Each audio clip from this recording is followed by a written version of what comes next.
شروع کرنے سے پہلے ہمارے channel Al-Huda online Quran academy center کو سبسکرائب اور ویڈیو کو لائک کریں۔ بسم اللہ الرحمن الرحیم۔ اسلامی تاریخ۔ حضور صلی اللہ علیہ وسلم کی بیماری کا زمانہ۔ حضور صلی اللہ علیہ وسلم ماہ سفر 11 ہجری کو جنت البقیع میں دعائے مغفرت کے لیے تشریف لے گئے۔ واپسی پر سر میں درد اور بخار کی حرارت شروع ہو گئی۔ آپ صلی اللہ علیہ وسلم نے بیماری کے عالم میں ازواج مطہرات سے اجازت لے کر حضرت عائشہ رضی اللہ عنہا کے یہاں قیام فرما لیا اور بیماری کی حالت میں 11 دن تک امامت کرتے رہے، مگر جوں وقت گزرتا گیا مرض بڑھتا گیا، حتیٰ کہ ایک دن طبیعت زیادہ ناساز ہو گئی اور نماز عشاء کا وقت تھا، مگر حضرت ابو بکر رضی اللہ عنہ کو نماز پڑھانے کا حکم دیا۔ انہوں نے تقریباً 17 نمازیں آپ صلی اللہ علیہ وسلم کی موجودگی میں پڑھائیں۔ ایک دن طبیعت کچھ سنبھلی تو حضرت علی رضی اللہ عنہ حضرت عباس رضی اللہ عنہ کے سہارے نماز ظہر کے لیے تشریف لائے۔ حضرت ابو بکر نماز پڑھا رہے تھے، پا کر وہ پیچھے ہٹنے لگے۔ آپ صلی اللہ علیہ وسلم نے ہاتھ کے اشارے سے منع فرمایا اور خود ان کی بائیں طرف بیٹھ گئے۔ نماز کے بعد فرمایا، اللہ تعالیٰ نے اپنے بندے کو اختیار دیا ہے کہ چاہے وہ دنیا کی نعمتوں کو قبول کر لے یا جو کچھ آخرت میں اللہ کے پاس ہے اس کو پسند کر لے، لیکن اس بندے نے اس چیز کو قبول کر لیا ہے جو اللہ کے پاس ہے۔ اللہ کی قدرت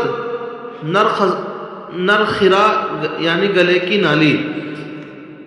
ہم آواز نکالتے ہیں، بات کرتے ہیں، اللہ کی قدرت دیکھیے کہ اللہ تعالیٰ نے آواز نکالنے کا کام نرخرا کے ذمہ لگا رکھا ہے۔ نرخرا گلے میں ایک نالی ہے جس کو ٹینٹوا کہتے ہیں۔ زبان، ہونٹ اور دانت یہ حروف بنانے کا کام کرتے ہیں، پھر زبان اس کی ادائیگی میں مدد کرتی ہے۔ نرخرے سے آواز نکلنے کی مختلف شکلیں ہوتی ہیں، اس لیے آوازوں میں بھی تفاوت ہوتا ہے۔ جس طرح دو آدمیوں کی شکل و صورت بالکل ایک جیسی نہیں ہوتی، اسی طرح ان کی آواز بھی ایک جیسی نہیں ہوتی۔ سبحان اللہ! انسانی جسم کے ہر عضو میں اللہ کی کتنی بڑی قدرت کا فرما ہے۔ ایک فرض کے بارے میں تمام رسولوں پر ایمان لانا۔ قرآن میں اللہ تعالیٰ فرماتا ہے، جو لوگ اللہ تعالیٰ پر ایمان رکھتے ہیں اور ان کے رسولوں پر بھی اور ان میں سے کسی میں فرق نہیں کرتے، ان لوگوں کو اللہ تعالیٰ ضرور ان کا ثواب دیں گے اور اللہ تعالیٰ بڑی مغفرت والے ہیں، بڑی رحمت والے ہیں۔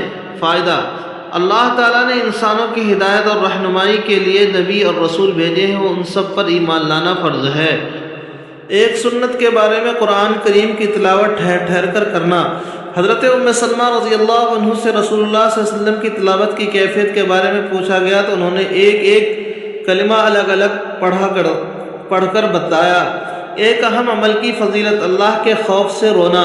رسول اللہ صلی اللہ علیہ وسلم نے فرمایا، جس نے اللہ کو یاد کیا اس کے خوف سے آنکھوں بہہ پڑی، یہاں تک کہ زمین پر اس کے آنسو گر پڑی، تو قیامت کے دن ان کو عذاب نہیں دیا جائے گا۔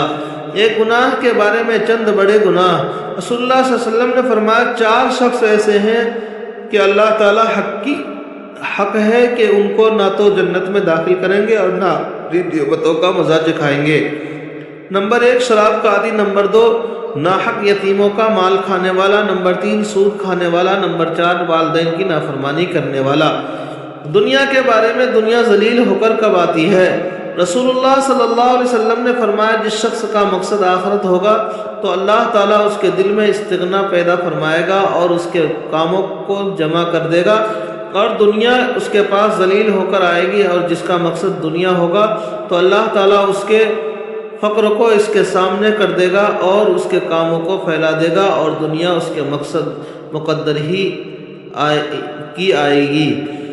آخرت کے بارے میں قیامت کا منظر۔ قرآن میں اللہ تعالیٰ فرماتا ہے، خبردار ہو جاؤ جب زمین کو پوری طرح کوٹ کر چورا چورا کر دیا جائے گا اور تمہارا پروردگار جلوہ فرما ہوں گے اور فرشتے سب باندھ کر میدان حشر میں آ جائیں گے اور اس دن جہنم کو سامنے لایا جائے گا۔ طب نبوی سے علاج۔ تربوز کے فوائد۔ رسول اللہ صلی اللہ علیہ وسلم تربوز کو تر کھجور کے ساتھ کھاتے اور فرماتے کہ اس کھجور کی گرمی کو تربوز کی ٹھنڈک کے ذریعے اور تربوز کی ٹھنڈک کو کھجور کی گرمی کے ذریعے ختم کرتے ہیں۔ فائدہ: تربوز گرمی کی شدت کو کم کرتا ہے اور گرمی کی وجہ سے ہونے والے سر درد میں بے حد مفید ہے۔ قرآن کریم کی نصیحت، قرآن میں اللہ تعالیٰ فرماتا ہے تم ان لوگوں کی طرح مت ہو جانا جنہوں نے اللہ کو بھلا دیا تو اللہ تعالیٰ نے خود ان کی جانوں سے ان کو غافل کر دیا، یہی لوگ نافرمان ہیں۔ اللہ تبارک تعالیٰ عمل کرنے کی توفیق نصیب فرمائے۔ چینل کو سبسکرائب اور ویڈیو کو لائک کریں۔